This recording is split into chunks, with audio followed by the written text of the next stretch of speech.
How's everybody doing tonight? This is Chopping It Up Hardcore with Hal Capone, discussion number 56.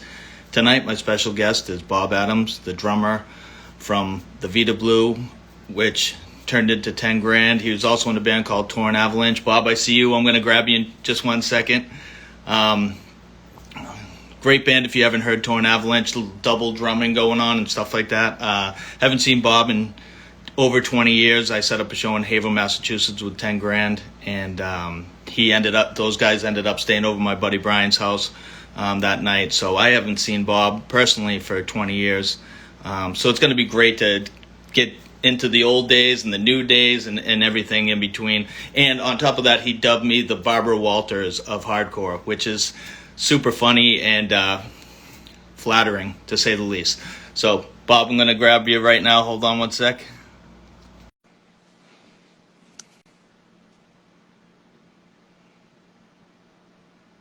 Hope everybody's... Bob, how you doing? Yeah, man, it's nice to finally talk to you. How you doing? I know, good to see you. Like I said, it's been 20 years since I actually, talked to you guys. So thank you so much for taking the time out to talk to me. And let me know if I cut out at all, because for some reason my house has shitty Wi-Fi. So just let me know. No, you're good. I thought, you know what, it was funny. Last time you did one of these, weren't you in the car? You were like sitting in your car? Yeah. When it's weird when my family is home, it breaks up all the time. So if they're home, I just end up doing it in my car, and I drive down the street and end up doing it down there. But I think the funny thing about it when you were doing it in your car is that it sort of seemed like that's where everybody does, like, that's where people are doing like their racist rant videos, is they're sitting in their car like ranting about something. And I was like, man, who is this guy just doing hardcore rants from the car? I like that. You should have been at, like, or they're always like at a drive-through eating a burger but ranting about God knows what. Be sipping tea while I'm talking about hardcore in my car, or a coffee or espresso or something like that. I don't know. I like the idea too that maybe your family just kicks you out of the house. They're like, we're not going to listen to this shit anymore. You got to get out of here. You got to go sit in the car, man. Well, I'm always like, all right, nobody on the phone, because it always breaks up and they're sick of it. So I was like, you know what? Like, I'll just go in my car. It's easier, It's okay, man. They kick you out of the house, and that's okay. You can admit it. You can just say they kick you out of the house. That is what it is.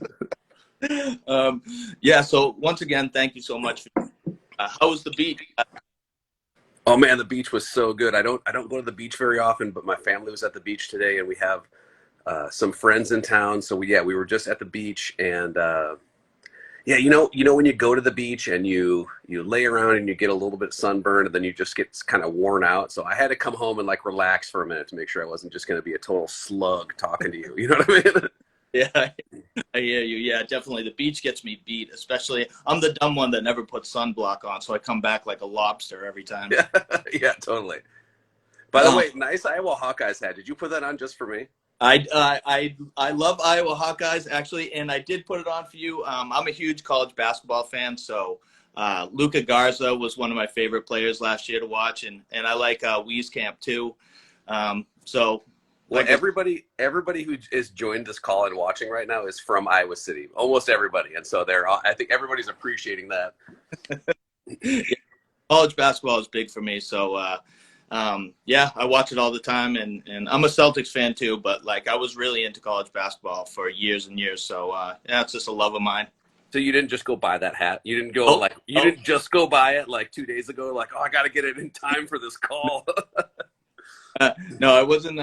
I didn't want to brown nose you too bad, but yeah. Well, man, thanks. Yeah, thanks for inviting me to do this. I'm just, it's really, I'm really excited to be able to do this, and I'm excited to be able to talk to you. It's,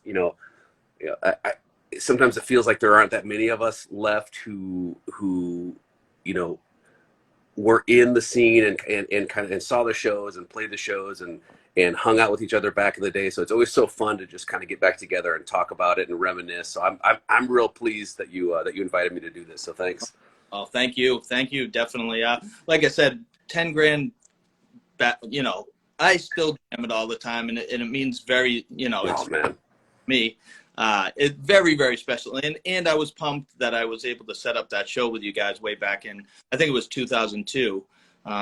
So I was super pumped on that. But you know what? It's funny. Back then I was kind of like an introvert where I didn't talk so much. So like I don't think like we all talked like a ton. You know what I mean? Even though Yeah, you yeah. stayed at my friend Brian's house and we were all there chilling and stuff like that.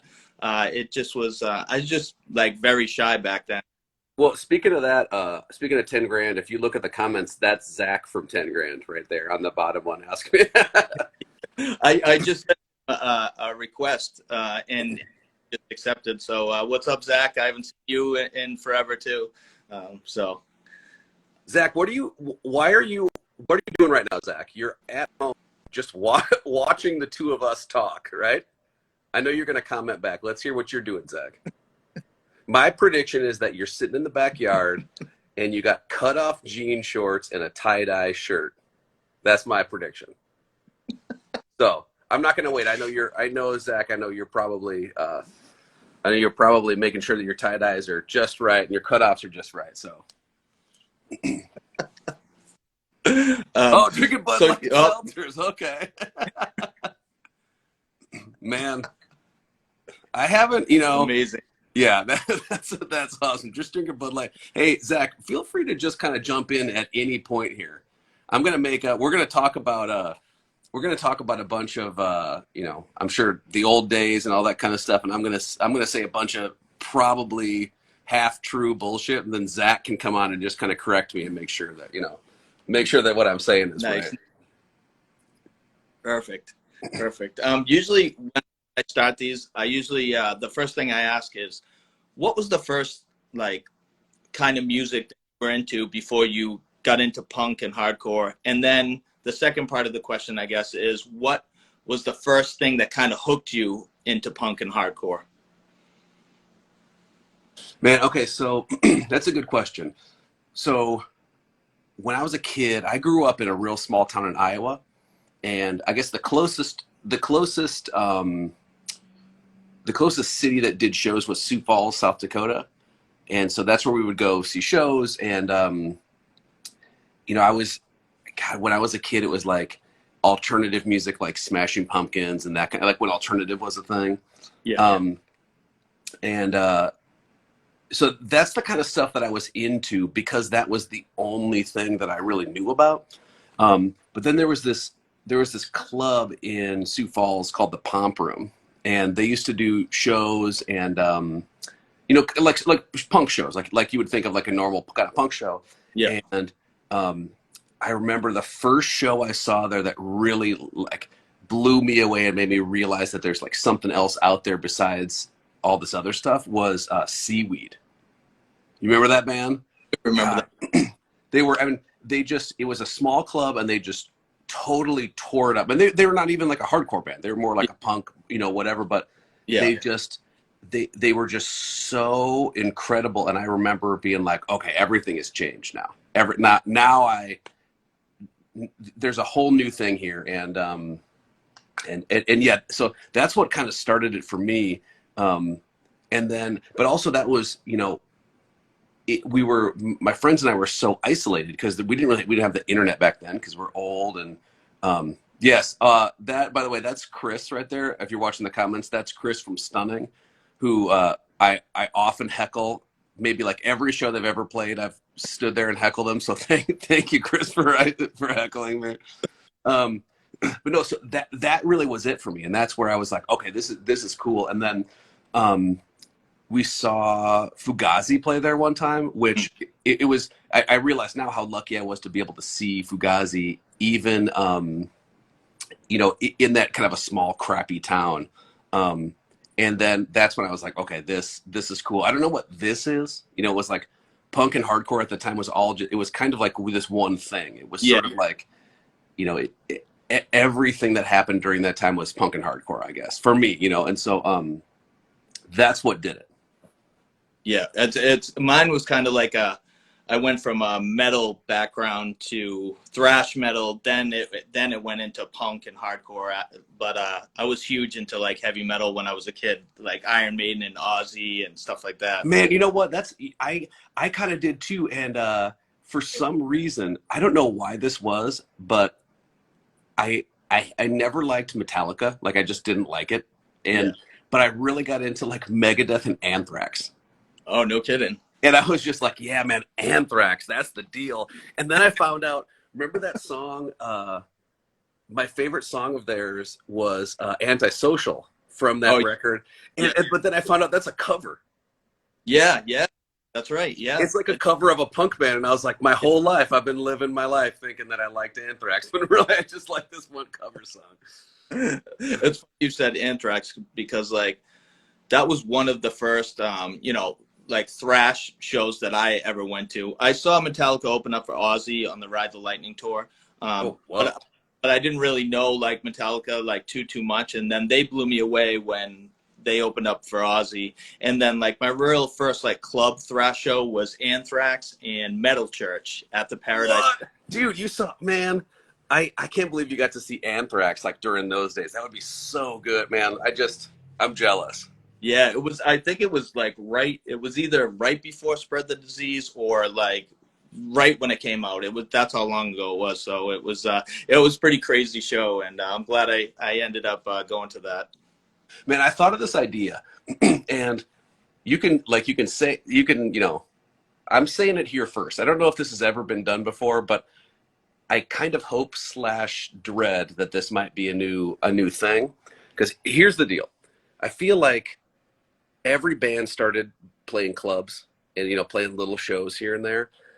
I would love if there was a way that these big bands would do club shows again, even if, and here's the thing, everybody knows that it's not going to be a $15 show. Yeah. You know what I mean? And it's not even going to be like a stadium price, right? Like if you saw Anthrax in a stadium or something, it'd probably be, I don't know, like $80 or you know what I mean? Yeah. But I think about that and I'm like, man, wouldn't it be so fun to see Anthrax in a club? And I also kind of think to myself, like, how much would you pay now that you're an adult and you have a job, but you think back like, man, how many hundreds of dollars would you pay to be able to just see Anthrax with like 300 other people? Yeah, that would be amazing. I think all those bands should do that, honestly, now that you might have tapped into something right there, for sure. Right? I mean, that'd be so cool. And I like, not that I'm not trying to like start this thing, but God, that would be cool. Yeah. You know what I mean? I agree.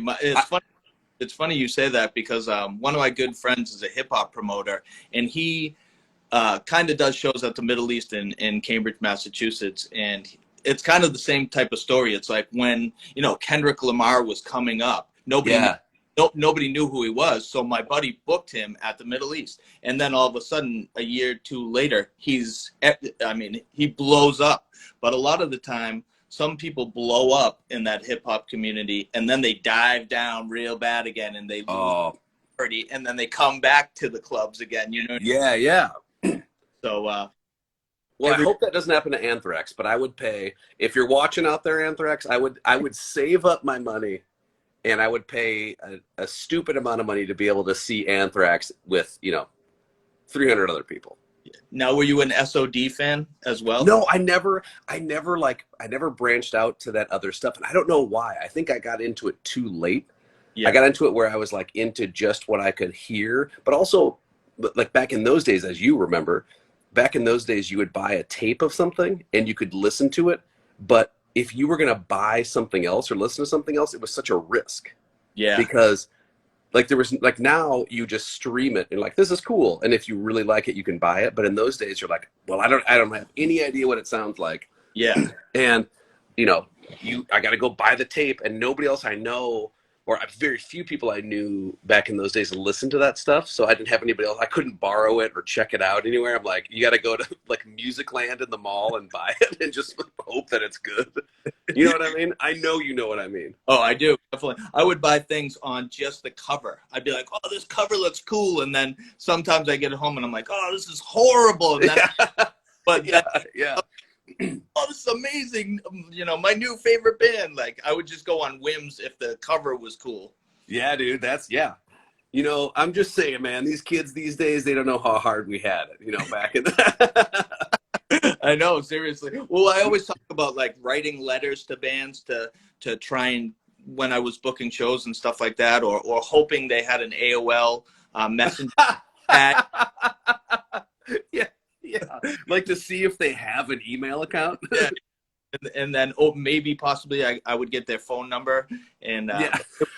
the struggle real back then setting up shows. It was crazy. Man, yeah, these kids these days, man, they don't know how easy they have it. Us old timers really had to do it the hard way. I know, seriously. Setting up a tour now must be a piece of cake compared to back in the day. Man, I can't even. It's funny. I was talking about that just the other day, and I can't. Joel, who is in 10 Grand and Tornavalanche, he did all of that stuff. I mean, he's so good at it and just did it all. Where we never had a booking agent. We never had anybody who would do that stuff for us. It was always Joel. And I guess I'm sure we all really kind of took it for granted how hard he had to work and emailing people and putting together even like the line of where you're going to go and. Yeah. I don't even know how. I must have gotten in touch with Joel to do the Haverhill, Massachusetts show, but I don't know if maybe, I don't know if Viva La Vinyl was a thing back then, and you guys were looking for a show around there or something. I forget how it was that I happened to get in touch with you guys. Yeah, I bet that's what it was. It must have been some message board or something like that. Yeah. Thanks, Joel, for doing all that stuff, man. I mean, I think often about what a nightmare that must have been for Joel and it's really like, you and all of the other folks like you that we met along the way, and in every town, in every city, big or small, that really made such a difference to us. And what a pain in the ass that must have been for you. And like I said, we had so much fun in every corner of the US and Europe, where, it was people who were doing it out of the love of doing it. And we got to go play, and we got to meet new people, and we got to do it. And it was such a great and amazing thing that was sort of like on the backs of everybody who just cared. You know what I mean? Nobody made any money. No, for sure, nobody made any money, but like everybody just cared and they wanted to do it. And so everybody did it, Yeah, definitely. Speaking of back then, when you were first getting into music and stuff, what was like your favorite hardcore bands, hardcore punk bands that really kind of put you on this, journey to where you wanted to be in a band and stuff like that? Like, who really hooked you where you were like, oh, I love this band? Man, okay, that's a good question. And I was really, you and I kind of talked over chat the other day, and I was kind of thinking about it, and I think that's a really good question, because our band, like, I don't know, we weren't really like a hardcore band. We kind of were in that scene, but we definitely weren't like a hardcore band or a punk band. We were just sort of these guys. And and I remember it where it wasn't like just hardcore or just punk. I remember it being hearing all of these things that are kind of circling around at that same time. Yeah. That were like pulling me, and I think for all of us, like pulling us in these different directions for what we wanted to do. Like, and that's like I said, we're from Iowa, and there were not a lot of folks from Iowa that were into the same thing we were. Like the fact that Zach and Joel and Matt and I met each other was kind of a miracle. And we all came from these different backgrounds, where like Zach was like purely into hip hop, and that's it. And I was, this rural kid who was into just terrible, like, alternative music. And Matt was into the Smiths and that kind of stuff. And Joel was into like Load Records and all that whole scene. But I remember that what was so exciting about it is that it wasn't like hardcore bands. It was like, I still am, I still think back to those times and think about like how excited I was about Lightning Bolt, and how excited I was about Arab on Radar, and how excited I was when the new Mos Def record came out, and how we were all really excited when the new like Girls Against Boys and Les Sabi Fav records came out, and and so it wasn't I personally was really into hardcore, and so was Matt. I don't think Zach and Joel ever were like super into it. I guess like the traditional like hardcore thing, but but when I think of hardcore, I sort of just think of the time. You know what I mean? And I feel so lucky that we got to exist in a time where we played with bands that nowadays we probably never would have played with, and vice versa. Like we, like we got to play with Airborne Radar, which was incredible, and or or even like playing with Girls Against Boys, like bands that we never would have crossed paths with during those times. It was just like, I mean, I hate to say it's kind of stupid, but it was sort of like a melting pot a little bit where you got to experience and be part of all that stuff. You know what I mean? I But feel like back. Sorry, go Oh, ahead. go ahead. Oh, Oh, I was just going to say, I will say though that I have a very clear memory of the first hardcore show I ever went to was I I really loved that band Thoughts of Ionesco. I don't know if you remember Thoughts yeah, of Ionesco. hell yeah. Yeah, they were, and so our singer Matt and I, like at the very beginning of us being a band, he and I went to go to, we drove to Kalamazoo, and we were going to see this band that I loved, Thoughts of Ionesco, and these other two bands that I had never heard of, which were Me Lie and Drop Dead. Oh, really? Oh, no. And so we went there, and I had never been to a hardcore show. I'd never like seen a band live that like screamed. Yeah, And I yeah. remember seeing Me Lie and just being like, "Oh my god, this is like." I just was like mind blown. And then Drop Dead came on, and it was just like, "This is." I was like scared. It was like a scary experience. But so awesome and intense, and I'll never forget that, like that feeling and that intensity, and just it, it wasn't at the time like my favorite kind of music. I was like, holy shit, these guys are doing it for real. Yeah, yeah, definitely. Also, I just wanted to shout out really quick one of the guys who just joined Cobra Verde Club. That's our buddy Jared. Oh, there's so many buddies on here. Hi everybody, thanks for joining and listening. But Jared, I just wanted to show you that I'm wearing my Cobra Verde shirt. My buddy Jarrett has toured with us a bunch too, and is a rad dude, and started an energy drink company that's like green coffee, yeah, it's awesome. And so I was taking a shower after the beach, and I was like, I better wear a Cobra Verde shirt to this thing. So hi Jarrett. Nice. Thoughts of Ionesco. I remember I used to have the CD of it was like a guy crouched over, like. That's the best one. Yeah, Yeah. it's like, and then there was darkness or something. Yeah, yeah, that was the one I had. I love that CD. Dude. Well, might have been a tape back then. I don't know. It's still on Bandcamp. Like you can't find it on Spotify or anything, but I was on Bandcamp the other day, and I was like, what are here's a good question that you didn't ask me, but I'm going to ask you. I don't, I like to use, I have records like everybody else, but for finding old stuff or like listening on the go, I listen to usually Apple Music. I'm sure a lot of people use Spotify or whatever, Yeah. but I just got into Bandcamp, and I was finding things on Bandcamp that I never found anywhere else. Yeah, I go on Bandcamp all the time. I mean, all of the Vidablue and 10 grand stuff are on Bandcamp, but it's like spread out everywhere. It's not just all together. It's like on these random yeah, I got to put that shit together. Yeah. Well, let me ask you though, what are the things that you found on? What are some of those things that you found on Bandcamp that you only have on vinyl and you can't find anywhere else? That's a good question, man. You know what I found on Bandcamp that I had for the longest time and I couldn't find and I lost it was there was a band called Life Passed On they were like New Hampshire, Maine. It was actually Ryan from Trap Them. Oh, yeah. One of his first bands, and the guys from Backstabbers. It was kind of like before Backstabbers Incorporated began. It was a band called Life Passed On, and their demo tapes were like the best thing I heard back then. And I was friends with those guys too, and I searched and searched and searched. Yeah.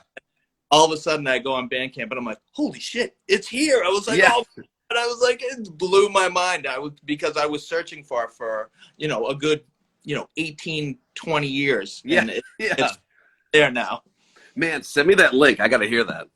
Yeah, it's so good. Oh, I miss that kind of like old school kind of, like hardcore, chaotic.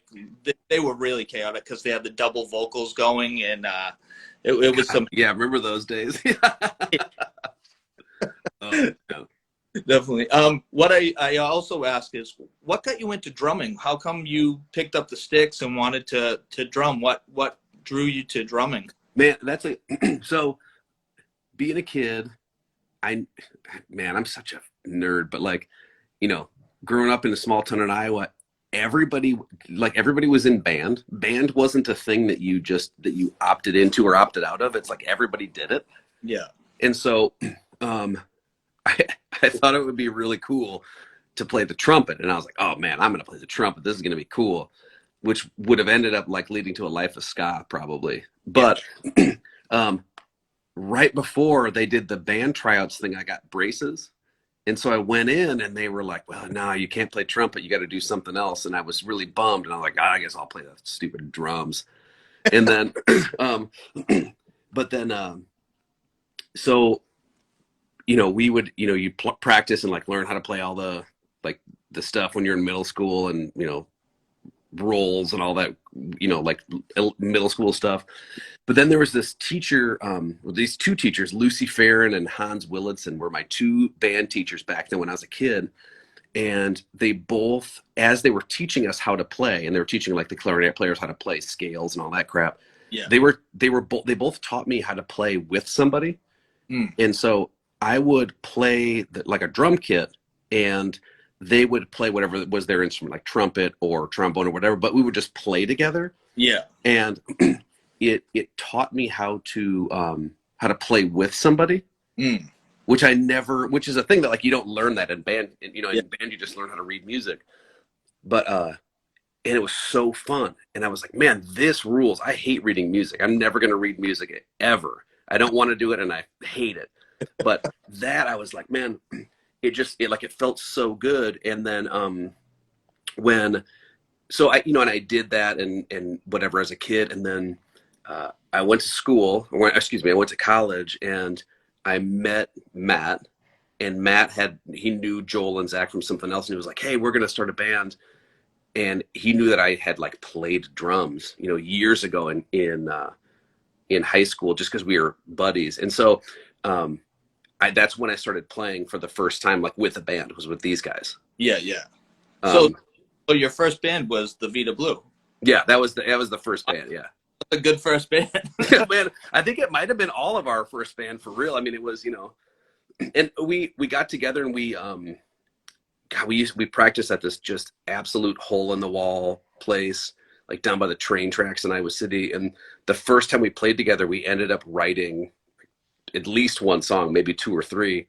And it just was fun. And it just clicked for some reason, even though we didn't know each other, we didn't have any common musical interests.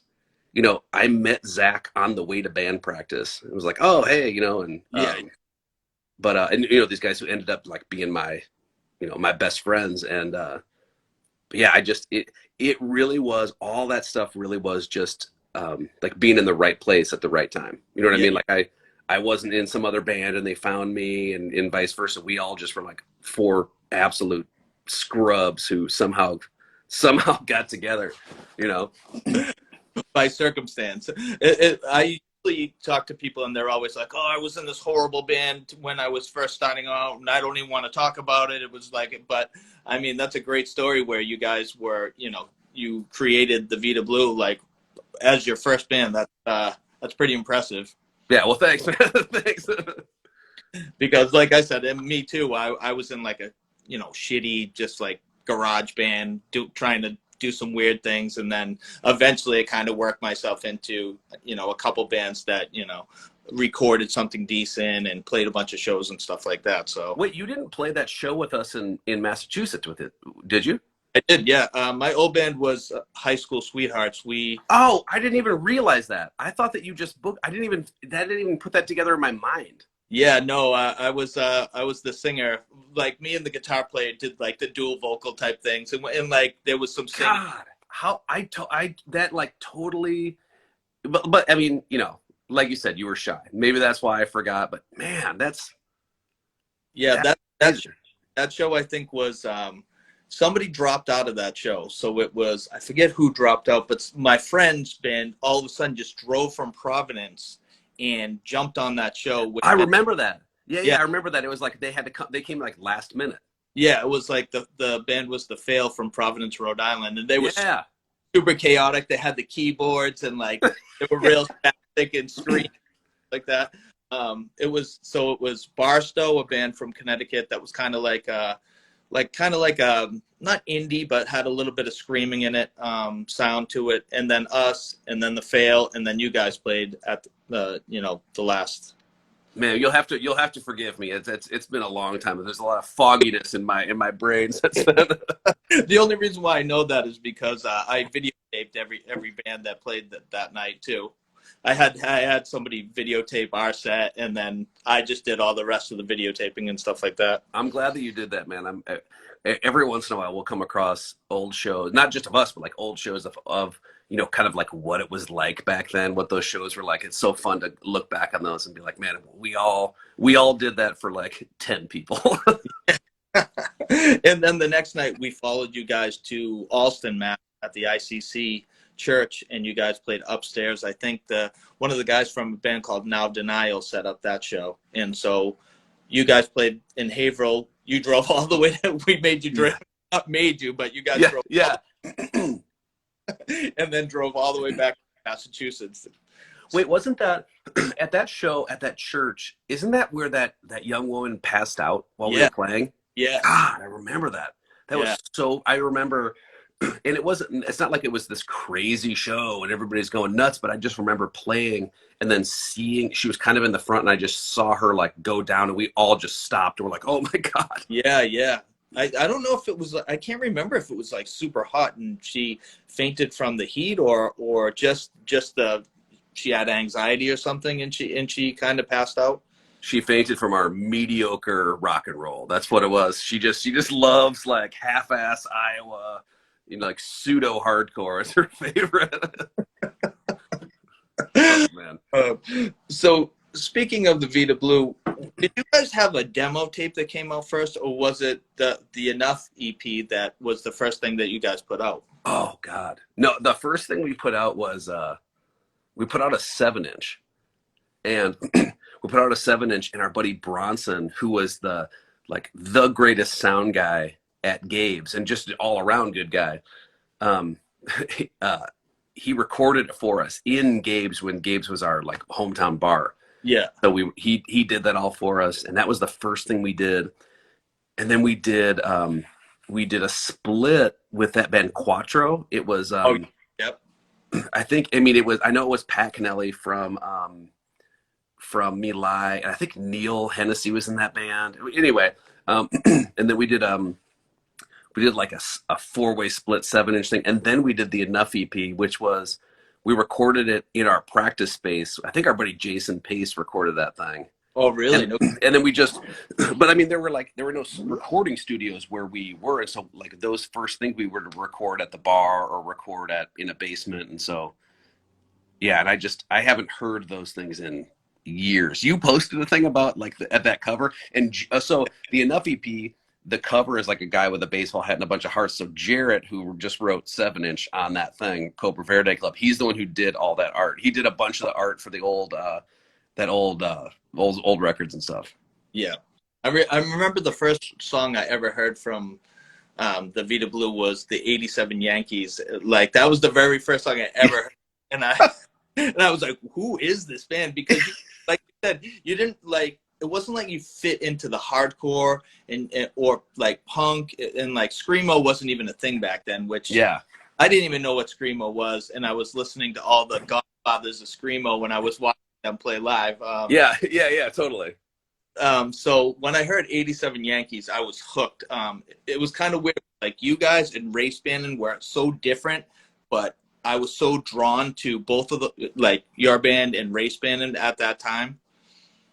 Man, first of all, thank you for putting us in a class with Race Banding, because they were like still are one of my favorite hardcore bands of all time. I mean, I remember I was talking to one of the dudes who runs Secretly Canadian, and we were talking, I was like, that you've already put out the best record Secretly Canadian will ever put out. It's already been done, and it's not going to get any better than that. And he was like, what? You know, because they've done so much like really big stuff since then. And it's obviously In the Grips of the Light, that Race Bannon record. I was like, oh my God. So And amazing. he laughed at me, and I was like, no, dude, for real, that is the record. That they were, and sadly, I never got to see him live. Oh my God, they were so good. I know. I was talking to Adam Lowe from To Dream of Autumn, and they toured a lot too. And he was just like, I was blown away every single night when Oh, they did a bunch of tours with them and saw him a bunch, and I was so jealous just to see them live every single night. I was, oh, super. they were incredible, and I just, yeah.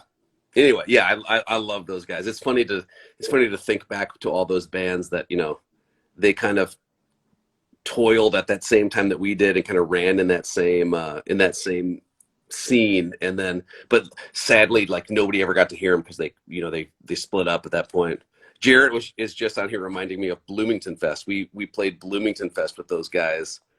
God, what a man, those guys were awesome. Yeah, definitely. Also, my mom and brother just joined too, so everybody, this is like the whole family affair here.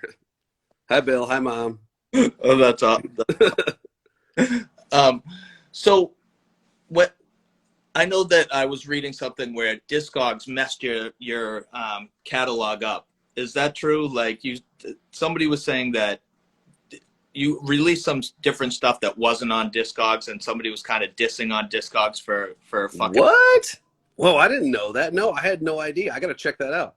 You mean like Discogs they missed something on there? Yeah, like I was reading some blog where it was saying like they didn't have everything that you guys actually put up, but I mean they could have fixed it by now. This was probably a couple of years ago. I had no idea. And honestly, I've never even looked, so I got to go take a look and see. I can always just go and fix it because I think I've got like one of everything, Yeah, I always ask that. Do you have everything that 10 Grand and the Vidablue and Tornavalanche put out, like physical copies yourself? I always ask because some people be like, I don't have anything, and some people. Oh no, I've got I have a copy of at least everything, and like the old test presses and all that kind of stuff laying around somewhere. I for sure have all that stuff, and I just I'm kind of sentimental, so that stuff is hard for me to get rid of, even though like I'm not going to go back and listen to the old test presses, but I've got them, Yeah. That reminds me of everybody listening, I'm copywriting this right here. I'm just going to say this so you can't steal this idea. But one idea that Tornavalanche had that we were going to do with Steven from In It Records. I don't know if you know Steven Williams. He runs a great label called In It, and he was always game for doing dumb stuff like this. Which is, I was like, Steven, what we got to do is we got to record a song. So Tornavalanche will record a song, and we'll press the lacquers for it, and then we're going to get rid of the song. We're going to throw the tapes away, and it's not going to be an MP3. It's just going to be on the lacquers, and then we're going to do chocolate 7-inches. And so the whole thing is chocolate. And it's the only way to hear the song is to somehow play the chocolate 7-inch, which of course you can't play. But that is the only place you can hear the song. No digital download, no nothing. So every time I see Steven still to this day, he's just like, we got to do that chocolate 7-inch, man. So there you go. There's one for Discogs of just like, oh, here's all these records and then the chocolate 7-inch. So he was down with that idea, right? He was way down. He's been down for, we talked about it 20 years ago, and he's still like, I'm down for it, man, if you want to do a chocolate 7-inch. In It Records was so good. They put out a lot of great stuff. They're still going. He's putting out all kinds of really cool, like, metal stuff, and, he's still going, man. Oh, hi, Steven, if you're out there watching. That's awesome. So on your earlier tours, did you guys have a sister band that you went out with on your first couple tours, or was it kind of just you guys going out on your own and just hooking up, by yourselves? Well, that's a really good question. So, and I think it goes, I think we had a lot of them over the years, but primarily, so I think we were going on, it might have been our first tour, but it was really, really early on. And there was this dude, Will Whitmore, that we all knew. And a few of us knew him better than others. But he was a dude from our town, and he a great guy. And he came with us. And then what happened was so he would come with us and just kind of be our like fifth guy on the road. And then during that time he started to play music. And maybe he was like just before that playing music, and he was writing songs on the banjo. And then he wouldn't play. We didn't play any shows. He just would play like in the van. I mean, he would play like we would get to a town, we would all wander to a coffee shop or something, and he would just stay in the van and play and sing to himself. And I remember that we had to like force him to play. We were like, Will, you are so good. You like, your music is so good.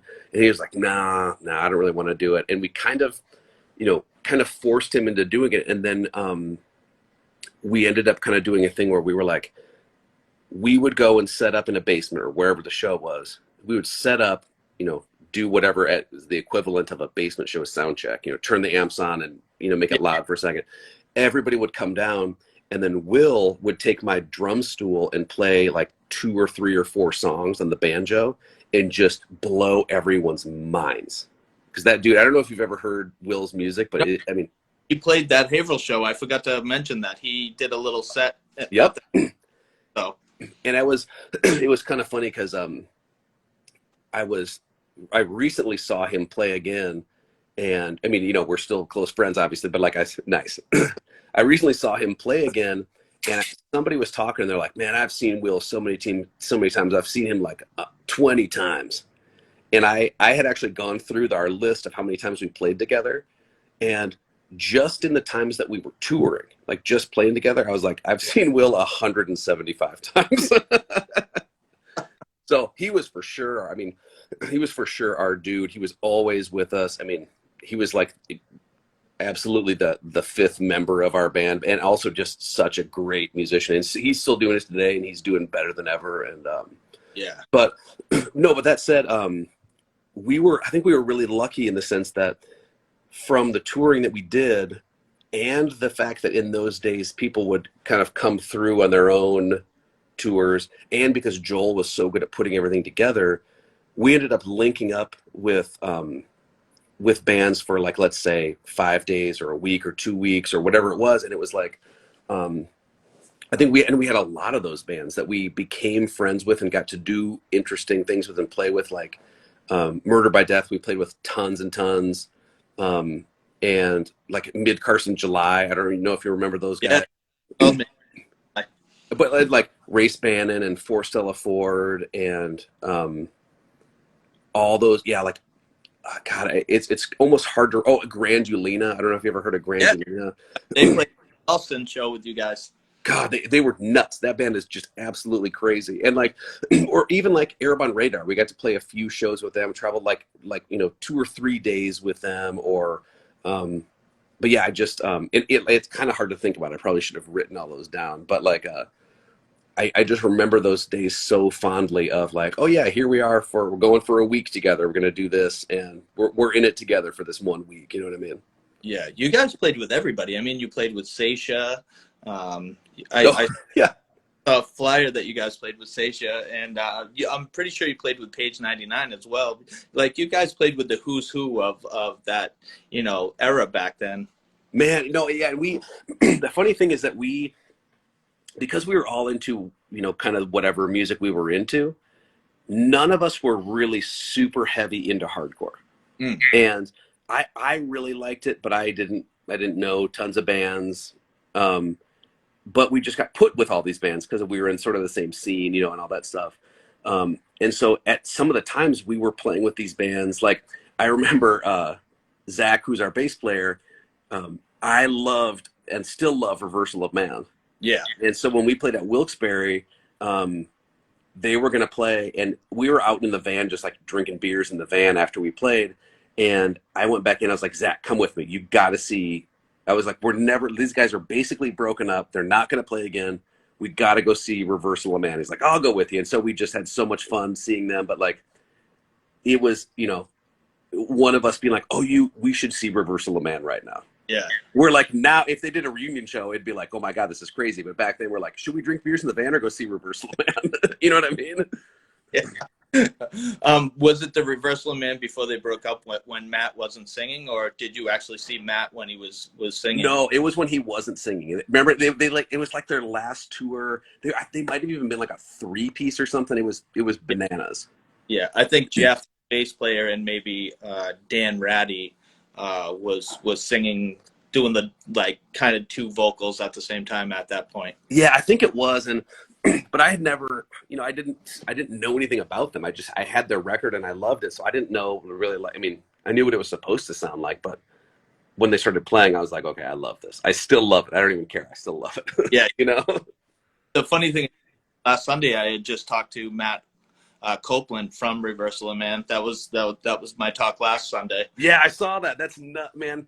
I love that band so much, and so here's this kind of a weird roundabout story, but my wife used to work at Threadless, that T-shirt company, and they did this art opening with they did art openings with certain artists here and there, and they did an art opening with this guy who went by the moniker Steak Mountain.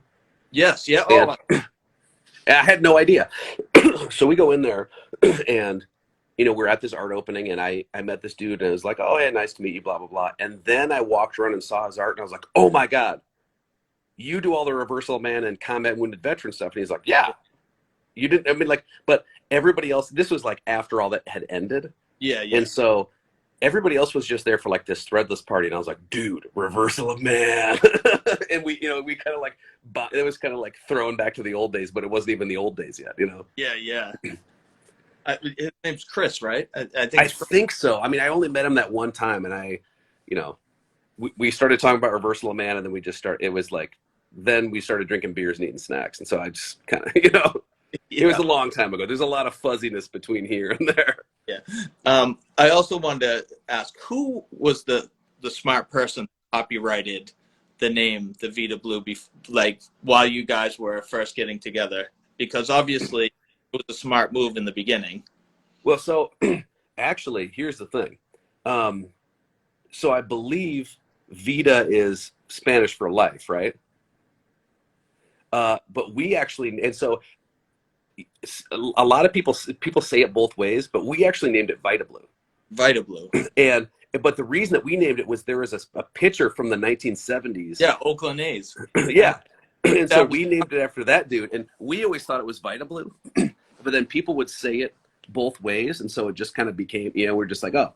But Zach, our bass player, was the one who was like, we should name the band that. Also, it's kind of funny that you mentioned that, because that reminds me, you didn't ask this question, but that reminds me of one of our first record was called Our Miracle Point of Contact. And the reason that was named was that I was in the bathroom one time, and there was a poster up of like one of those televangelist guys, and he was trying to get you to give money, and he had his hand right here, and it said Our Miracle Point of Contact. And I was peeing, and I saw that, and I was like, that's cool. That'd be a good name for our first record. So that's how we named our first record. And then that last record that we did, which was called This Is the Way to Rule, we were assembling the record before that. We were like in my old house where I live with Zach, and we were watching Crouching Tiger, Hidden Dragon, and the dude pulls out a sword, and he goes, "This is the way to rule." And I paused it. I was like, whoa, that's got to be the name of, if we ever do another record, that's got to be the name of the next record. So it's funny that you were like, who's the genius who came up with that name? But all this stuff was just like happenstance. It was Zach being like, what'd be a funny name for a band? Vidablue. Okay, cool. Let's name it that. What'd be a funny name for a record? Here you go. Now, was Zach a big fan of Vidablue back then? I think, well, the rumor was that and maybe I'm wrong, but the rumor was that he threw a no-hitter on acid. And so it was like, oh, cool. But I think we were all just like fans of sports in general, and like just kind of into that idea of like, naming a band. And then there was another band I think from Kansas City called Koufax. We're like, oh, awesome. Yeah. You know what I mean? It was funny because I had the card of Vidablue, and I was driving the other day, and I was like, you know what? It would be a cool name for a band, Raleigh Fingers. Oh. Yeah, you can play with Stiff Little Fingers. No, and so, but that's what like a lot of people in our lives have said. We always said Vidablue, but people would always say Vidablue, which is I'm like, I don't think there even is a right way to say it, which is why I didn't. Yeah. But please say it however you want. But we also got to go, we got to go to the Baseball Hall of Fame and like see his old card and old mitt and stuff, and it's like, oh, this is cool. Yeah, that's awesome. So anybody that doesn't know about it, it's definitely Vidablue and turning into 10 grand, and Paige McConnell kind of, gets involved with all that stuff. And so can you just tell a short story of how that all, came about, where you guys had to change your name, obviously, to something that is has to do with the story? Yeah. So, um, I don't even know like how much I can contractually say at this point, but um, yeah, basically what happened was we had put out 2 records and a bunch of 7 inches, and we had toured. I mean, we had played maybe like 150 shows, and if at the time Google was kind of just starting, and so if you Googled Vidablue, we came up before the baseball player. We were like the #1 thing, and at those days you're like, cool, #1 on Google, that's awesome. But um, and then we heard from some friends in Milwaukee. They were like, we heard you guys are playing Summerfest. And we're like, what? And Summerfest is this like big festival of where like bands like Fish would play or whatever. Yeah, yeah. And like, oh no, this is weird. And so then we found out that so Paige McConnell, the guy from Fish, had started a band called Vidablue and actually contacted the guy Vidablue to ask him if he could use his name, and got like permission. I'm sure he must have paid the guy to be able to use it. Yeah. But then just released a record and just went and then had it. And without going into great detail, I with the help of a couple friends, I have a couple friends who helped me dig and ended up finding Fish's manager's phone number and called them. And I actually talked with that dude Paige a couple of times on the phone. Yeah. And during that, it was kind of funny because I was just like right out of college and working this job and talking to the guy from Fish on the phone. And I think the thing that in hindsight, it's a shitty thing that he did. I mean, you could have easily found out it was us. It's obviously us. And he just wanted a band name. And I told him that. I was like, you just wanted our band name and you took it. You just did it.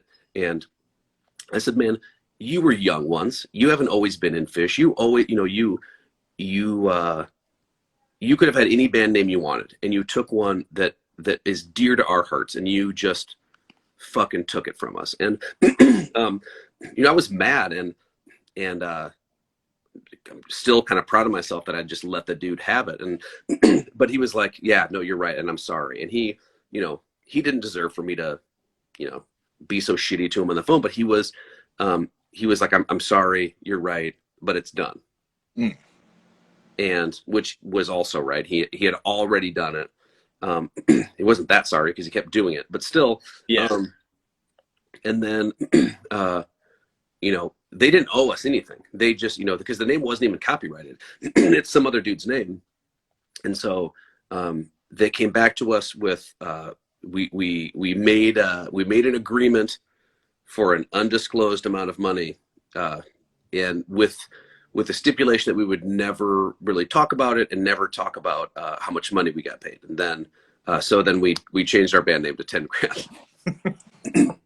So, and that was also Zach's idea because we were trying to think of other band names, and we were having brunch all together in Iowa City, and Zach was like, why don't we just name it this? And we were all like, oh shit, should we? Yeah. And then we did. Yeah. Now, was comprehensive list,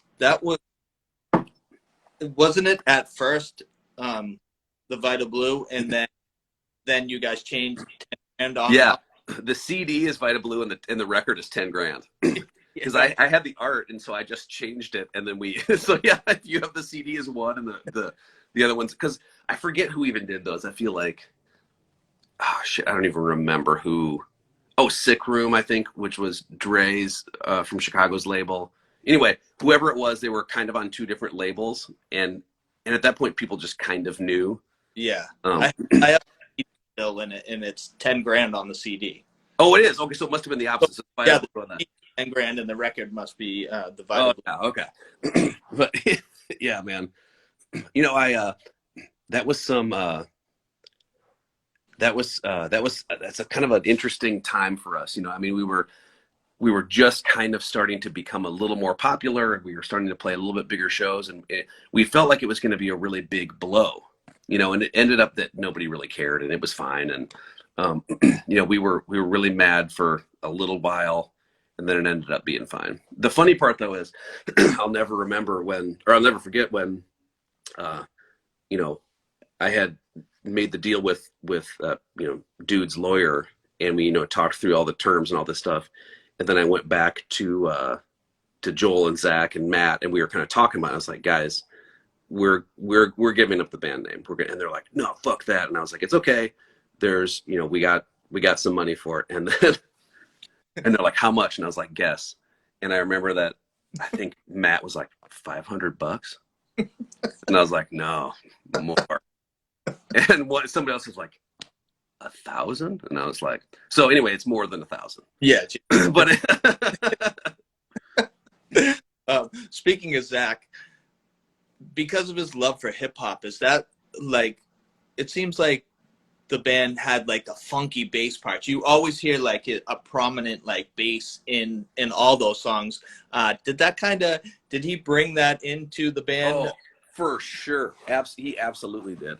And yeah, Zach rules, man. He's an awesome dude, and just a wild bass player. And he just but yeah, he brought all of that stuff. And I think that's really what sort of kept us from being kind of like a screamo hardcore band or something, just because it was like, you know, and if you really, I mean, if you listen back to all that stuff, it's probably totally like, you probably can't even tell anymore. But when I listen to it, I can totally tell that, you know, Matt was really into like Starflyer 59 and really echoey, weird British shit. And Joel was way into Erebon Radar and that whole Providence scene. Yeah. And Zach was into hip hop. And so like Zach was playing these like hip hop kind of, not hip hop bass lines, but like kind of, I don't know what the word is for him, but like, you know, it was almost like funky, like a funky bass line. You guys had like weird time signatures, and it was like, it would be frenetic, then it would be like really head bobbing, like funky. Oh yeah. Stuff like that. So that's why it was so unique. You guys were so unique because, like I said, the time signatures, then it would be like spastic raw to like funky to, you know, it was just all over the place, and it was like amazing to me. Well, thank you for saying that, because I think a lot of people were like, this is all over the place, and I hate it. So thanks for thanks for the kind words. Oh, that's very weird. But yeah, I always wanted to ask about Zach's bass playing, because you hear it a lot in the music, and you know, it's all over the place too. You know what I mean? Like so much different sounds coming from the bass, and just different rhythms, stuff like that. Oh, totally. Yeah, Zach rules, man. He's you know, it's kind of funny when I think to it, because I've only really played with a couple bass players in my life. I mean, I haven't really, you know, Zach's in Tornavalanche, Zach was in 10 Grand. And I, you know, playing with other people is always fun, but like I've played 99% of everything I've ever played has been with Zach. And so it's just like, that is just, to me, that's just bass. That is just like what bass is playing with Zach, you know? Exactly. And bass player and the drummer have to be in sync more than, you know what I mean? That's the key to a band, is the bass player and the drummer. Oh yeah, totally. Yeah, and I hope that the rest of the guys, like, I hope Joel hears that. It's always the bass player and the drummer, right? Most important part. I just say that because Joel's wife Katrina just joined. Speaking of Matt, I always I read that he was from Illinois, and then I read he was from Kansas. Like, where did Matt originate from? Matt's from Kansas, and he's from Wichita, and I don't even know how he ended up in Iowa City. I mean, he lived in Iowa City when I met him, and he was just a guy who he booked shows and did his own stuff in Iowa City, and was just a guy around town. But yeah, Zach and Joel and I are all from Iowa, but Matt is from Kansas. Oh, no kidding. Yeah, I read that he was from Illinois too. Like, something written up that he was from. Was it a city called Normal, Illinois, or something? Oh like yeah, that? he lived there for a while too, but he's from where he came from. His family's from Kansas. Yeah. Oh, no, yeah. I always wondered about that. Definitely. So, what was the last thing that 10 Grand put out? Was it the Meth and Goats split that was the last thing that you? Oh, man, there's another band that I haven't thought about. Man, yeah, Meth and Goats ripped. I don't know if you ever heard Meth and Goats. They were, I mean, besides that split, but they were a band from the Quad Cities, and those guys just tore it up, man. They were so good. Yeah, that's the last thing we ever did. It was either that or that we did a split with our buddy Mike Lust, who's the guy who recorded all of basically everything we ever did, except for their super early stuff. Those are kind of the last things. And then the last record that ended up coming out on Southern, which was, that's the last stuff that we ever did. And it's kind of funny because we, after that, we had written one song. We just had one song that we had written. It was just kind of like half finished. And we really only played it, I think, like one time. And I think we played it at Vera in the Netherlands. Excuse me. And it didn't have words. It just was kind of like a half-baked song. But every song that we ever wrote or that we ever wanted to release was released by the time that we were done. Yeah. So there wasn't ever like anything lingering, which is kind of a weird feeling. You know what I mean? Yeah.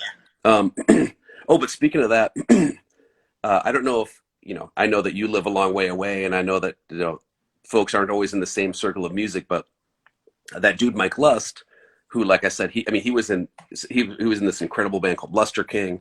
And then he is in this band called Tight Phantoms, and they totally rule. He just put out a solo record, which is so good. You got to go listen to it. His name's Mike Lust. And, hi, Joel. There's Joel on there now. Joel, I was just talking about you. But yeah, you got to go listen to the new Mike Lust record. Put it on your list. It's so good. Well, Tornavalanche did a split with Tight Phantoms, didn't they? Yeah. Oh yeah, we did. And that was, that's one of my favorite Tight Phantom songs, which went on some of their later stuff too. But yeah, that's the first thing I think Tornavalanche ever did was that split with those guys. Yeah. So how did you get hooked up with Mike Lust? He's in Chicago, correct? Yeah. So when we came up in Iowa City, and we would always play at this club called Gabe's. That was like literally the only place that we would play. Oh, Joel, this is TikTok, by the way. Yes, this is TikTok. So we're just talking for a minute, and then we're going to do the dances. Pretty soon we're going to do the, whatever the TikTok dances are. That's cute. Look at your stern look. Come here. He's trying to get my other dog to play with him. So that's his key to come play with. Yeah. So to answer your question, being in Iowa City, we were really close to Chicago. It's like 3.5 hours away. And we were it was so good for us to be able to, because we got to play with so many great Chicago bands. Yeah. Like Sweep the Leg Johnny would always come through, and then in Mike's band, Luster King. And so that's how we met Mike, because we played a show in Iowa City with Mike's old band, and we were just like instant soulmates. I mean, we were just like buddies right away. And I don't remember how, but he was engineering and doing records in Chicago. And so when we had, enough money to do our first record, we were like, oh, can we do a record with Mike Lust? Like, oh, that'd be so cool if we could record with Mike Lust. And then it was just such a thing that that's all we ever did. Yeah. Whenever we were going to record, there was no question. We didn't even talk about who or where we were going to go record it. When you're going to record, you just go to Mike's. That's just what you do. Hold on one second. Yeah, you got it. Hi guys. Hi Joel. Let's see who else is on here. Thanks everybody for watching this thing. This is kind of fun. It's fun to talk about the old days. Oh, it's Justin. Justin K's watching. It's his birthday today. Hi Justin. Hope you're doing something fun for your birthday, man. Everybody else, if you want to, in the comments, just sound off about what you're doing for Justin's birthday. Yes. Hi Aunt Kathy. Hi everybody. Sorry. No, don't be. My dog. It's Did you ever see that band Since by Man? Yes, I recorded 2 sets, I think. Oh, nice. Well, Justin from Since by Man is watching right now, and it's his birthday, so we were just wishing him a happy birthday. Oh, happy birthday! Yeah, I saw Since by Man with the Red Light Sting and Death from Above. Maybe is the other band that I saw at that Oh show. man, Um, Justin, I like that you had pasta today for your birth, just for your birthday. You had pasta. That's all you can get out of a birthday is just pasta. It's cool though, man. Do whatever you want. I just hope you had a good one. yeah, sorry about my dogs. They get a little crazy. Hey, at least you're not in the car, man. Yeah, that's Like true. like every other one. At least you're not doing your racist rants in the car. Seriously. So can you talk about, I know you were alluding to a story about like a major label getting involved with 10 grand. Can you talk about that? I've read, after you said that to me, I kind of read up a little tiny bit about it, but can you kind of explain that? Oh yeah. So so long story short, yeah, this is kind of one of those stories that that not a lot of people got to hear because it was kind of towards the tail end of our being a band. But I think this is one of those things that I mean, not to get like too sentimental, but I feel like this is one of those this is like a kind of a life-changing moment, you know. Obviously everything that happened with 10 grand and with Matt's passing was kind of a life-changing moment, but I I just wanted to bring this up because I think it helped kind of mold at least who I am, you know, kind of as a person still. Um, anyway, long story short, we had just gotten back from Europe and we were about to go on tour with this band called Sick Bay, who was another awesome band from Minneapolis, and also buddies of ours we had played a bunch with. And at the time, we got back to the States and nobody had anywhere to go because we didn't have any apartments. We just lived in the van. And so, you know, Zach and Joel and Matt went to go live kind of wherever. And then I went to live in New York with my now wife, Ursula. And I was living in New York. And then we got this mysterious call that this woman was trying to get a hold of us. And so she's trying to get a hold of us. And I called her back, and it turned out that she was Rick Ocasek's manager. And wait, did I tell you this story? No, no. Oh, I didn't? Okay. I can't. I don't know who I was telling this to today. So here's the deal. So yeah, so she was Rick Ocasek's manager. Rick Ocasek, who was the singer from the Cars. Yeah. And I was like, yeah, why are you trying to get a hold of us? And then she's like, oh wait, Rick just walked in. And he gets on the phone, and so I'm on the phone with Rick Ocasek, and I'm like, what is going on here? And he was like, hey, listen, I got your record, and I really, you know, I like you guys, and I like your band. I was thinking maybe next time you're in New York, we could talk. And I was like, yeah, what are you doing now? You know, but he was the head of A&R at Elektra. And I was like, oh shit. Yeah. So I was like, Rick, I'm in New York City right now. I'm going to be here for like 3-4 more days. And he was like, well, let's meet up tomorrow. And I was like, let's meet up tomorrow, Rick Ocasek. So, but also let me say this is that during that time, that's when Sony and DreamWorks were signing like every band. Like they signed Blood Brothers, they signed a lot of other stuff. And I know also that a lot of major label deals, you know, if you're not a gigantic band, you just get screwed. Yeah. And so, but when you're a kid from the Midwest and you're like, okay, you know, all I want to do is like be Guns N' Roses or like be this huge band. And Elektra was gigantic. I mean, they were like, you know, the fucking Doors were on Elektra, and like Yeah. Metallica, all these huge bands. Yeah. So, so the next, I'm like, I can't believe what's happening. So the next day, I go to Rick Ocasek's office, which overlooks Rockefeller Center. Like the thing on SNL, like where Yeah. people ice skate outside. Yeah. And I go in, and I've never been in a like fancy corporate office before, and they escort me to Rick Ocasek's office, and the woman's like, "Can I get you some coffee or water?" And I'm like, "What is this? Is crazy." And so I'm sitting there with Rick Ocasek, and I just can't believe it. I'm like, "This is so crazy," and this is the part that is like where it starts to get really almost surreal. Is Yeah. somehow he heard the record and liked it. And I don't know why it doesn't belong in Elektra. That it was that last record we put out, which I'm proud of, but that's not. What was the this is the way? Yeah, this is the way to rule. The way I was like, I mean, I like it, but I don't. That's not like major label material.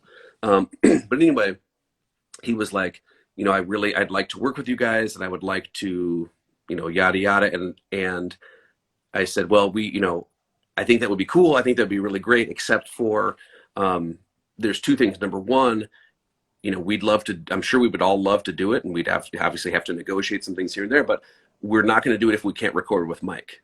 So we have to be able to record with Mike Lust. And he was like, okay, yeah, sounds good. And then the other thing is, I was like, and you have to produce it. Because when I don't know if you remember this, but like he produced Bad Brains. He produced the Weezer Blue album. Like he did some ill stuff, like, I mean, awesome stuff back in the day. And thanks, Joel. Better than the Doors. Yeah, exactly. This is way better than that Doors band. So it was, I mean, I went into an office with Rick Ocasek, chatted for a little while, had a handshake deal where I was like, we don't want to go anywhere else. We want to work with you. We were working with Southern at the time, and I was like, yeah, Southern is going to do the vinyl and you guys do CD. And he's like, we could work out a deal. And I was like, okay. So we left and shook hands, and I was like, oh shit, it just happened. Like, this is it. We just made, like, it just came to us. This deal just came to us. And I was just like over the moon about it. Like, I couldn't have been any more excited. And then I was in New York for a couple other days, whatever, drove home and got to see Matt and Zach and Joel. And we were kind of getting ready for tour. And we got together, I think maybe just like one last time. And then right after that, Matt died. And, obviously totally unexpected. Matt just died in his sleep. And it was, as much of a shock as anything could ever be.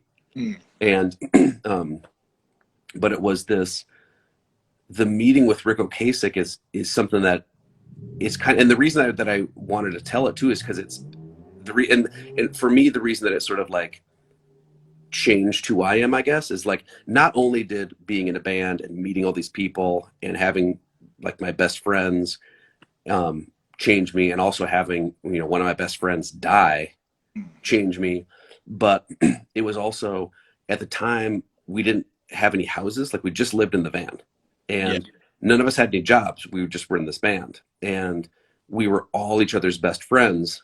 And then all of that, and I always think about Joel from our band would always talk about, he would be like, all I ever wanted to do is just put out a 7-inch. So everything else from here is just like great. Yeah. And which was such a good way to look at it. And we, we'd be like, Joel would be like, man, we put out 3 records and a bunch of 7-inches, and we toured, and all I ever wanted to do is just have one 7-inch. So this is awesome.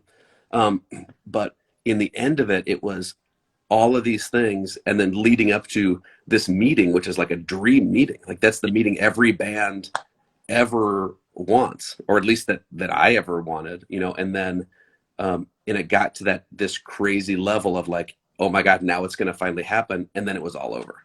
Yeah. And it's just done. And obviously all of us were so emotionally wrecked that, I don't think any of us played music for long after that, let alone like we weren't going to try to be back together and play. Like, we just were not, it just was done. Yeah. but yeah, that's the story of what happened there. We, we didn't sign anything and we didn't whatever, but like, but I got Rick Ocasek to tell me that we could have Mike Lust record it and that he would produce the next 10 grand record. And you know what? It probably would, who knows? It like, if that would have happened, we probably would have been one of those bands where they sign them and then, it would have been like Rye Coalition where they get signed and then the label totally screws them over and they can't put out their record and it's this big CF and it's terrible, but maybe not. Who knows? Yeah, it could have been like the Blood Brothers when they signed, and then they went. What was that big tour, Coheed and Cambria tour that they did, which was a pretty big tour. It's like, and they kind of stuck with the Blood Brothers for a while. I don't know personally if they had gotten screwed on that deal, but I mean, things could have gone either way. Just like, Yeah. We probably would have. It would have been like the next Aerosmith, right? And Joel would have been Steven Tyler. Yeah, you heard me, Joel. You would have been Steven Tyler. I got like a bunch of scarves in his hair and stuff. I would have for sure been Joe Perry, for sure. Now, was Rick Ocasek, when you met with him, there was no way he was telling you to change your style to fit? No. Here's the other thing that was weird about it too is, and I don't know if I mentioned this earlier in the story, but he said, he was like, we would like to, if you're interested, we would like to re-release this record on Elektra. And I was like, what? Really? That's where I was like, that's like, what's going on? Why would you want to re-release this record? We recorded it in 3 days. I mean, it's the best thing we ever did. But next to all that, like, how many of these do you think you're going to sell, man? You know what I mean? Like, you're in a business to make money, not to just like make fun hardcore records from Iowa. This is like, I didn't want to say anything, but I was like, this is a terrible business decision. He must have been a huge fan of that album, though. Obviously, if he wanted to put it out, it was so weird, and like, it's hard. It's kind of dumb because it feels stupid and silly to say, like that there was a guy who liked our record, but I can't tell you the story without telling you that little part of it. You know what I mean? But like, even still, I'm like, it's like almost embarrassing. And I'm so proud, but I'm so proud of it. Like, it's like such a proud thing where like this guy said this one thing, but now I'm, Yeah.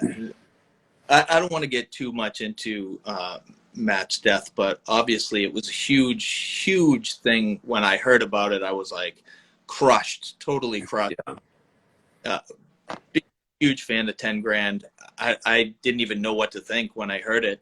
Obviously I can't even imagine what you guys went through and that. How did you guys kind of just, deal with that and move forward? I know you said you didn't play music for a long time. Like, what was the right time when Tornavalanche kind of got together and with the four Stella Ford guys? Like, was it a huge gap? And I mean, like I said, I don't want to get too much into no No, not at all. I think, well, the first thing is, I mean, it was such a blow to everybody, right? And I think, a thing that I think about sometimes is how all of us, playing shows and being together, us who played shows and, oh wait, you're frozen. Are you still there? No, you were frozen actually for a second. I was going to say, for all of us, like playing shows and being together and being at shows and sleeping on each other's floors and all these friendships that we had for even what would have been a fairly brief period, right? It was 3-4 years altogether, whatever it was. I feel like it was this new kind of bonding and camaraderie that all of us had. Where, I mean, you and I are talking right now. We met 20 years ago, and we're talking right now about all this stuff, right? And and I still my best friends are friends that I made during all of this. But when Matt passed away, it was obviously, the biggest shock to everybody, but also, I mean, us and forgive me if I'm out of turn here. Maybe this isn't right, but I don't remember any kind of death like this that was experienced in that scene. Like, I don't really remember another band that might have lost a member or anything. and again, forgive me if it had happened and I'm just misremembering, but it really, I think it just like was like for everybody, it was like this kind of wake up call and these like ripples sent through the, for lack of a better word, like through the scene. And we, for us, it was just an outpouring of love from all corners of the world. It was so, it was so, it was like the only thing that got us through. I think we set up like a little, on, you know, I'm a computer guy, so I set up like a little message board where people could write notes to us, and there were just thousands and thousands of people who wrote, you know, and people were like, "Hey, I saw you one time in France, and we didn't get to talk, but you know," and just Yeah. I think that that's what like that's the only thing that got us through those that really acutely difficult time. But then also there was one thing that I was just going to add to it, which is, you know, oh yes, thank you for. I'm reading one of the comments. This is one of the things is at Matt's memorial service, we were going to. That was the night of the kickoff show of our next tour with Sickbay. So obviously all that's gone. Yeah. But we had already rented out Gabe's, which is our hometown bar. It's our hometown spot. Yeah. And so, you know, there was a memorial service for Matt, and then we all we had a barbecue at Joel's house, and then we went to Gabe's, and where we should have played, but instead of all of us and, you know, everyone's families and all of us, but so many bands came.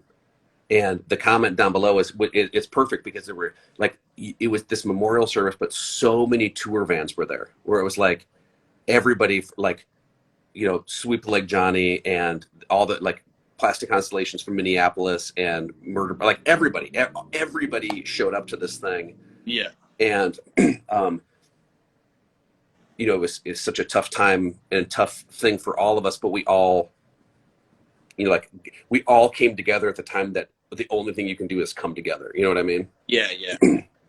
Now, was it a sense of shock though? Were you just like, I mean, sometimes those feelings don't come in. You just like, you know, just the pure shock of it all is hard to take in.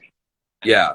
And I can't imagine what you guys were feeling. You know what I mean? Yeah. It's no, that's a good. I mean, it was such an like I can't even describe it. It's such a shock, and I think, you know, yeah, I don't know. We Matt and Will, or excuse me, Zach and Will and Joel and I, you know, often talk fondly about the old days and talk fondly about Matt. You don't think we talk that much about what a shock it was for all of us, and we don't talk about really like how we all got through it, you know, individually and together. But I do remember that the best thing that I heard at any funeral was Will Whitmore at the bar that night came and gave me a big hug, and I mean we're all just crying our eyes out, and Will handed me a beer and he goes, "Man, you know what? Life fucking rules." And we were just thinking about like, this is terrible and this is sad, but think of all the great stuff we got to do and all the great stuff we got to see and all the people that are here to celebrate with us.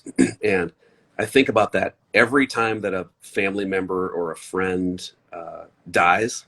That's the first thing I think of, like, man, you know what? Life fucking rules. And and I think of that from what Will said at that memorial service. And then also I think, you know, that's a good, you were right about like not really processing it until later. I mean, it's what always happens every year is that I'm not very good at keeping a calendar. And every year, the day that it was just a few days back was the anniversary of when Matt died. And every year I forget because I don't write it on my calendar. Yeah. And every year I forget, and then every year I remember, and every year I just like cry a bunch, and sort of like kind of by myself. And it's sort of, that's the time that it kind of hits me once a year. And you know, it's now that I have two kids, it's they get it and they understand. They've heard all these stories, and so Yeah. now I'm at this age where I'll be sitting there and crying, and then my 9-year-old son will come up to me and put his arm around me and be like, "It'll be okay. You'll be okay." And I'm like, "Oh man, this is great. Wow." So anyway, Yeah. not to get too sentimental on that thing, but Deep into it. Like I said, it's Matt was such a charismatic, like the energy. When I saw you guys live, I was like, holy shit, this is amazing. Like, I'm so glad I have this on film. I'm like, this is amazing to watch. Just blown away. Because hearing the music and then seeing you guys live, I was like, sometimes bands don't sound that great on record, and then they're great live. Sometimes they're great on record and they're great on live, and that's what I thought you guys were. I think you were great on record, and you guys were amazing live, and it just thanks, man. experience when I saw you, and Matt always had amazing energy, and it was just super fun to watch. Yeah, man, he was that dude was one of a kind. I sure miss him. I think we all do. Thanks for the kind words, though, man. That's really nice of you to say. I mean, it's Oh, no problem. It comes from the heart. I'm a fan of heavy music or whatever music you want to say for so long. My first show that I went to was in 1983 when I was 11 years old. wait, what was your first show? This one Come on. I saw SSD, Yeah. EYS, and the Angry Samoans at the Chin in Boston. It was an all ages show. I think it started at like 2 p.m. And I had long hair, and not too many people had long hair at that show, and it scared the shit out of me. My cousin's friend who was 16, who had his license, that kind of was like, "Hey, you want to go to a punk show?" And I was like, "Yeah." And I was shocked. I loved it. I loved the energy, and I was drawn to it, but I was scared shitless. I thought I was going to get beat up in there. So I kind of didn't go to shows until, like, that was my first show, and then I took a long time. It was like 87 until I went back and started going to see hardcore shows. Man, yeah, hey, I love that. That's awesome. Yeah, it was it was an eye-opening experience, definitely. In between that, though, I saw a bunch of thrash metal bands, which doesn't count. It's like Yeah, it's a different deal. yeah, 87 was like, that's when I got to see like Agnostic Front and like Judge and Youth of Today and all those bands back then that came through Boston. So, Man, that's awesome. Wait, let me ask you this. Do you have kids? I have 2 daughters. Yes, Wait, how old are they? 9 and 11. Okay, yeah, my kids are 9 and 11 too. I got to ask you, do they like hardcore? Do they like punk yet? They No. hate it, don't they? Thing is, they don't hate it because I played in the car. They can definitely deal with it, but they're not like, oh, put this on, you know what I mean? But when I play, they're just like, on their tablets or whatever, just, they're not like, Daddy, shut this off, I can't stand it. So Yeah. Well, I got to tell you, I was really excited. Have you heard that band Gouge Away? yes, from Oh Florida. my God. Yeah. There was an all ages show, and it was Gouge Away and Drug Church. And so I took my daughter, who at the time she was 9, Yeah. but it was all ages, and I was so excited, especially because I wanted her to be able to see whatever she wants, punk shows and hardcore shows and whatever. And like 2 weeks before that, she had gone to like Soldier Field to see Taylor Swift. Yeah. So like she's seen all kinds of different stuff, but having like big old X's on her hands at the club, and then having her first hardcore show be a female fronted hardcore show. Yeah. It was so, I mean, I just remember, like, she's not even that into hardcore, but she saw it, and I just saw her eyes light up like, oh my God, this is, you know what I mean? It was so good. It's so exciting to see little kids get into that stuff. The first hardcore shows that anybody that's not from the scene, my wife doesn't really like hardcore, but she didn't mind going to shows because she would come and watch me live and see. Yeah. Like, I've played with a lot of crazy bands, so she would be more in tune with watching live bands, but then, she doesn't want to hear it when she's singing it. But she would be like very interested in just watching the energy alone, because there's a feeling there, you know what I mean? And even if you're not a fan, you're still drawn to it. Yeah, totally. No, and I think that's that's such a funny thing where obviously all of us who grew up during that time, obviously we all loved it. but I get excited when I think about the fact that that maybe wasn't just a 3 or 4 year small little period. You know, that some of that stuff is still happening, and the same way that I could be excited to see like Seaweed or whoever or who bands we would see, Yeah. that there's still young kids who can go to shows and see things and be excited about seeing things in the same way that we were excited when we were kids. You know what I mean? I just like, that's like my favorite. I love it. Yeah, definitely. Jay Green just joined us from Orchid. Oh, this is Jay Green. I've never met you before, Jay, but I really like Orchid. And my buddy Kyle the other day was wearing a bootleg Orchid shirt that he got on the internet, and I was jealous of it. And I told him that I really liked his shirt. liked his shirt. That Orchid record. That's one of those that like everybody had. That's what I don't know. It's funny because there are you know, there are some bands like that or some records like that, and I just remember that that first Orchid record, everybody had it. Like in Iowa City, every single it was like they give it to you when you go to the bank. You know what I mean? Like everybody just had one of them. Orchid must have sold 200 records in Iowa City, and none of us ever saw Orchid play. Oh, really? Yeah. You see Orchid play? No, never.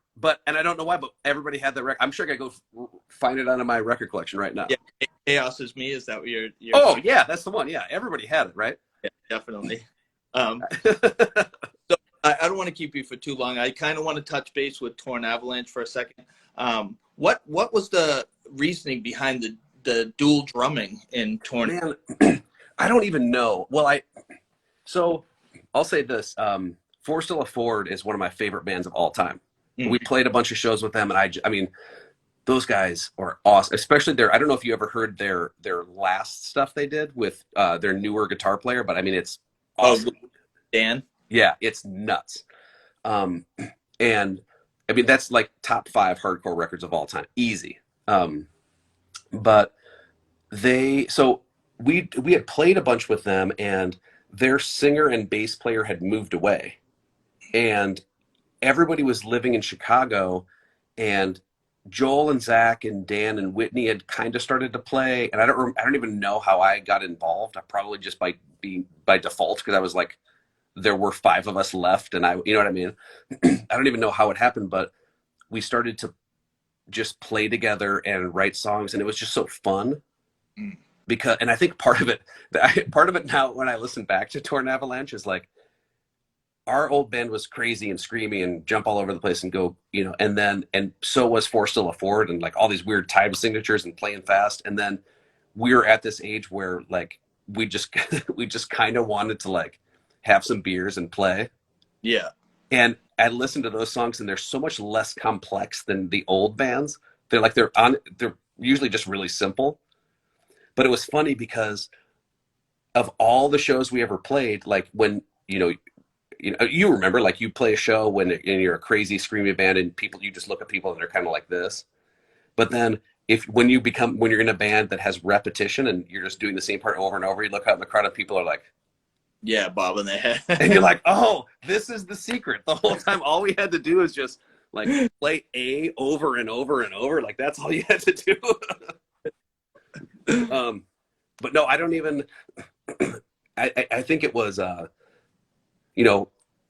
few of us here and there were playing music a little bit after Matt's death. I'm not sure about Dan and Whitney, but I mean like me, Joel, and Zach.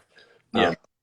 But like nothing really notable. And at that point too, I couldn't imagine playing without them. I couldn't even imagine, like, I didn't want to be in a band that wasn't with those guys. And so It was so fun and exciting just to like get together and play shows again.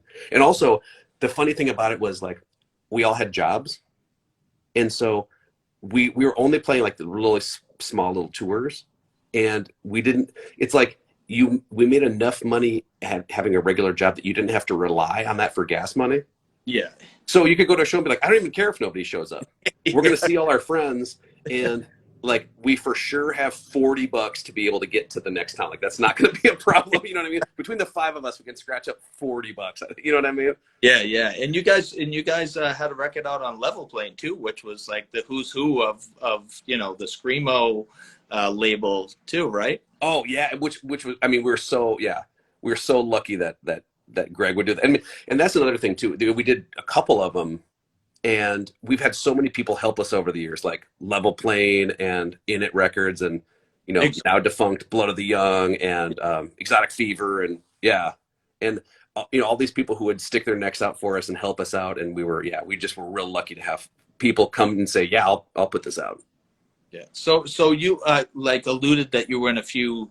Were you working on some new bands right now, as we speak? Yeah, I joined a band with some buddies. They're called Cut Teeth, and it's Dan Yingling's, Dan from Tornavalanche's other band. Yeah. And we're all buddies. And the fun part is that I like them before I joined the band. Their drummer moved away, which is why they asked me to play with them. But they didn't realize that, like, I want to hang out and I love to play, but I cannot play like their old drummer was so good, and I'm just not. And so I'm trying to play these songs, and it's fun and I really like it, but I can't play like this guy. He's an animal.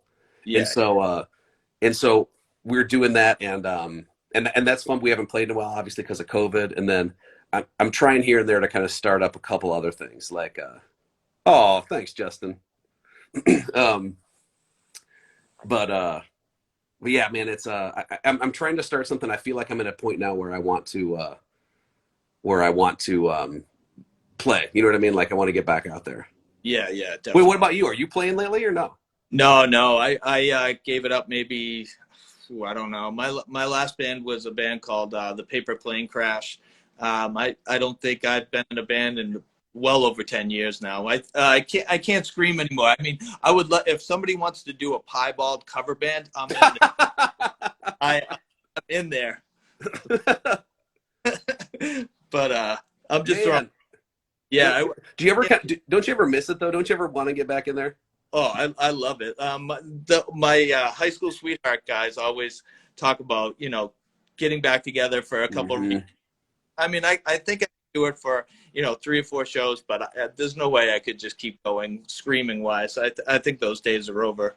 No, but that's the thing. You can do it, and you're at a point now where I'll tell you, like, once you get to our age, that you can play a show, and it's just fun to play a show. If nobody shows up, it doesn't matter. And like I said, like, it's $40 to get to the next town, and for sure you can scrap up $40. I mean, you know what I mean? Like, you got to do it, man. It's fun. Yeah. I'll get out there, I think, because I have the fever still, and I'm still surrounded by this type of music. That's why I do these talks, and I listen to all the new bands that are heavy too, as well as I like other stuff. Like, I'm huge 80s new wave guy. Oh, nice. I love Motown. I'm huge hip hop guy. If you look at my page, I've videotaped 1 million hip hop artists. So I'm into a bunch of different things. I would love to scream a few more times, and I do.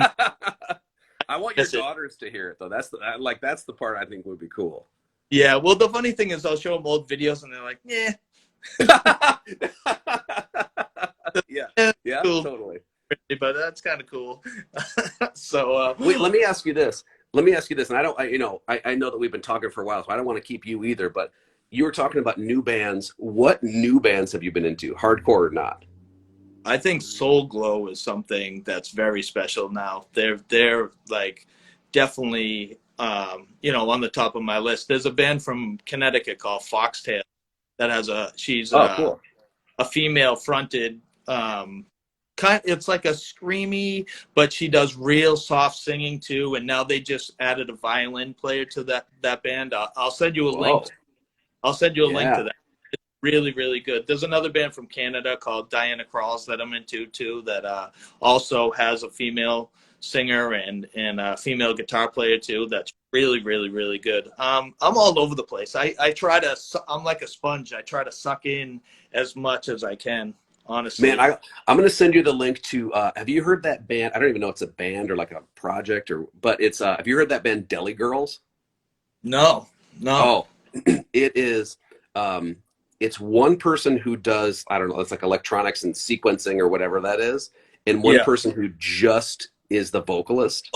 Oh, I have seen that. Yes. Oh my God! And I was like, I've seen a lot of hardcore shows in my day. Yeah. And I don't know if I have. I mean, it's been a long time since I've seen someone sing with that intensity. Yeah. where I was like, this isn't even a hardcore band, but they might be the best hardcore band right now.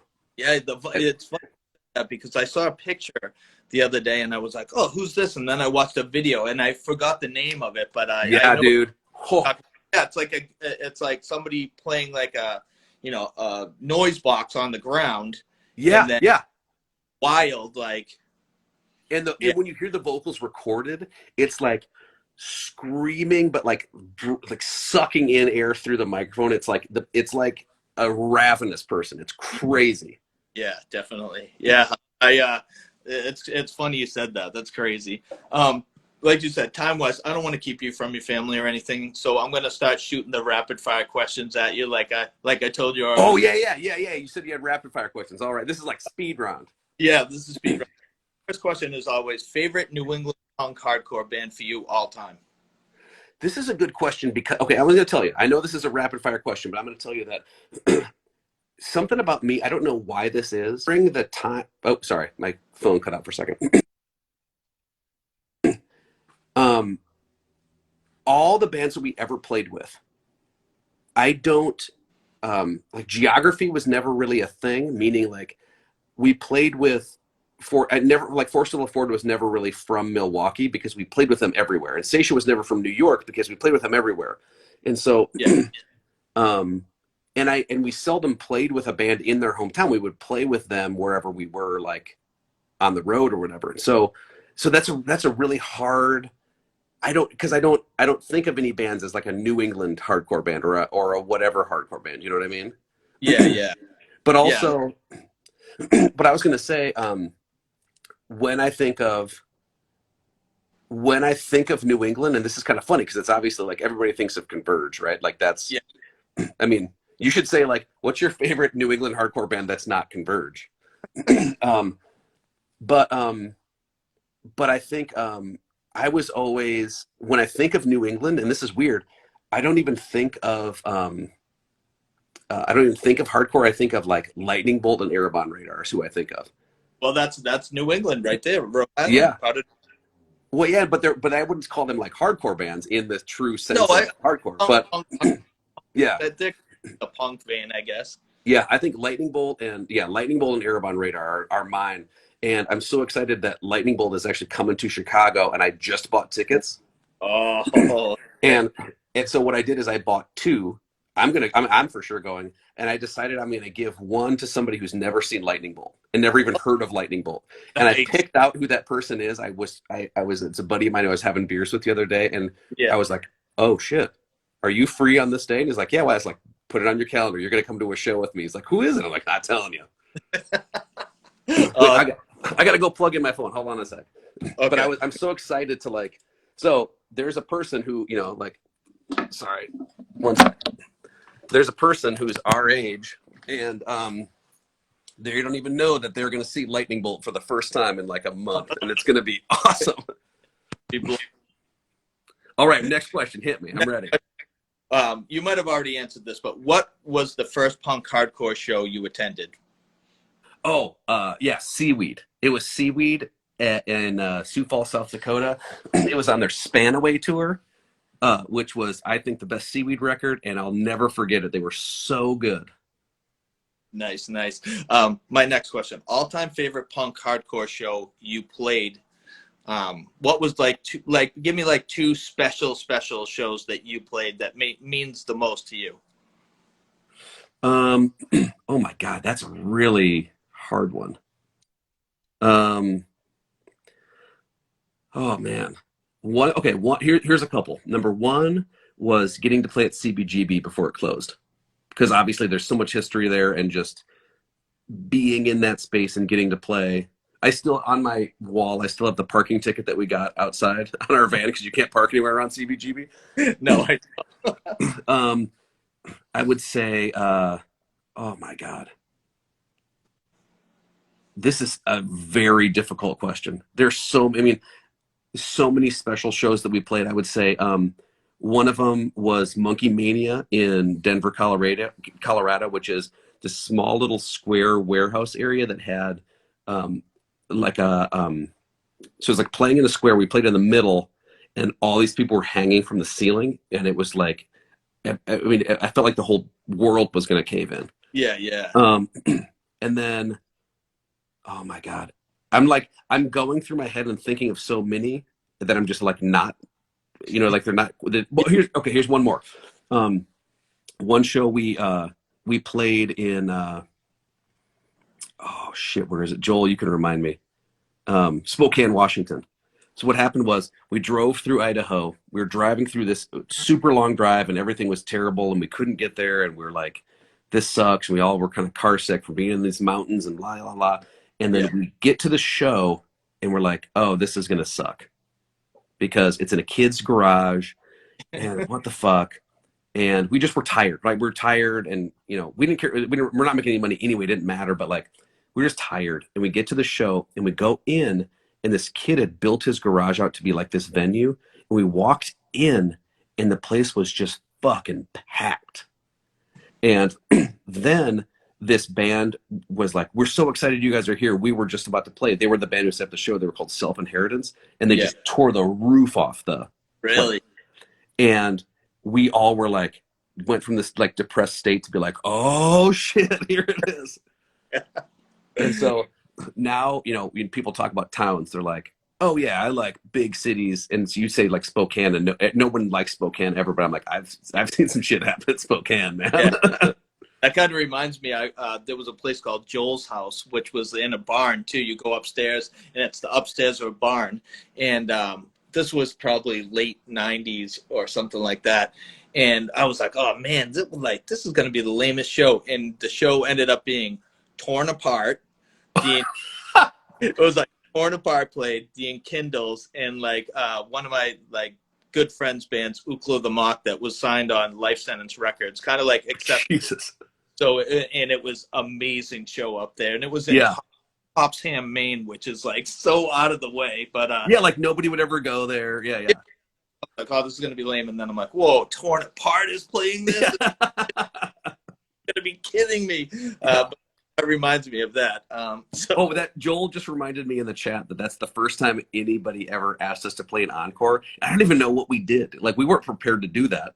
Yeah, I don't even know what we did. We probably. I don't remember what we played, Joel.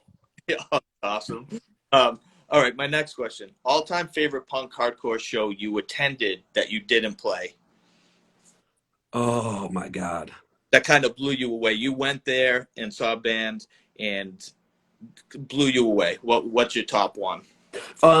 This is kind of funny because we were so lucky to play with so many bands that I seldom went to shows because at the time we were playing so many shows that like all those bands that I got to see was at a show that we were playing.